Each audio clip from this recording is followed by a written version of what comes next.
Bismillahirrahmanirrahim. Assalamualaikum warahmatullahi wabarakatuh.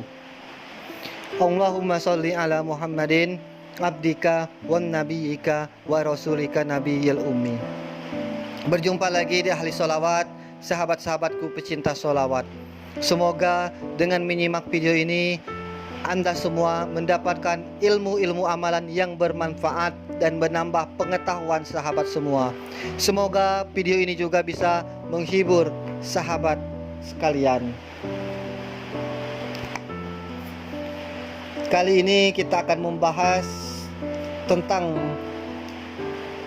apa yang harus kita katakan atas setiap pertanyaan dari orang kafir. Ini diambil dari dalam kitab Ar-Ruh li Ibnul Qayyim karangan Imam Samsuddin Abi Abdillah bin Qayyim Al-Jauzi tentang masalah ruh. Pertanyaan meliputi soal azab dan nikmat kubur, luas dan sempitnya kuburan, lubang dari lubang neraka dan taman dari taman surga, dan atau mayit duduk dan berdiri. Mereka mengatakan, kami pernah membongkar kuburan tetapi tidak kami dapati di dalamnya seorang malaikat pun yang sedang memukul orang mati itu dengan palu dari besi. Juga tidak ada ular, kalajengking atau api. Si mayit tetap tidak berubah dalam keadaannya.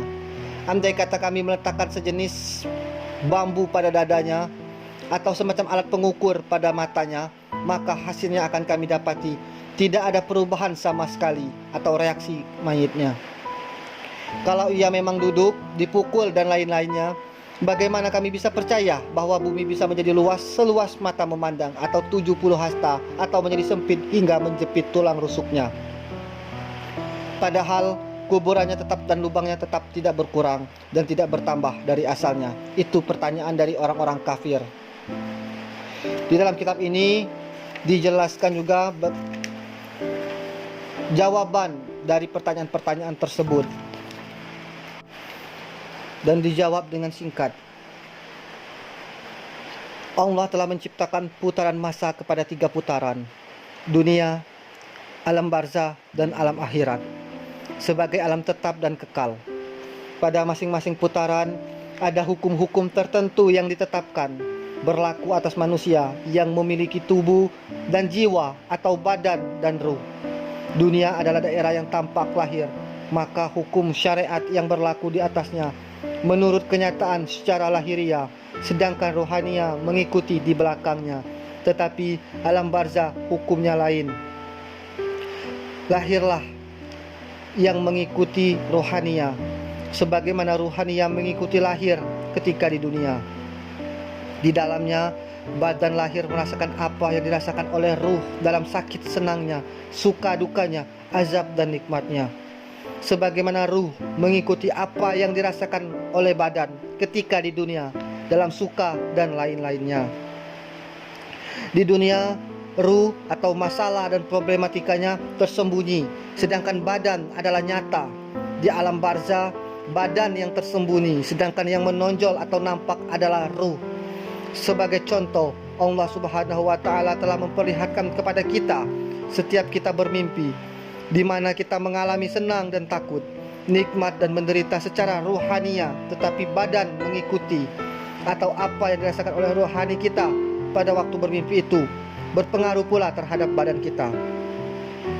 Ini kenyataan dan dapat disaksikan bahwa kadang-kadang berbekas juga terhadap badan ketika kita bermimpi. Contoh, dipukul orang. Sebagaimana pengaruh bermimpi, makan atau minum yang berbekas sekali terhadap badan karena hilangnya rasa haus dan lapar setelah bangun.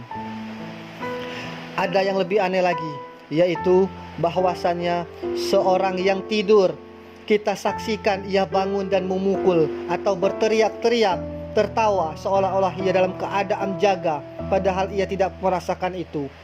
Bila keesokan harinya kita tanyakan, jadi apa yang dialami oleh rohani orang yang sedang tidur itu?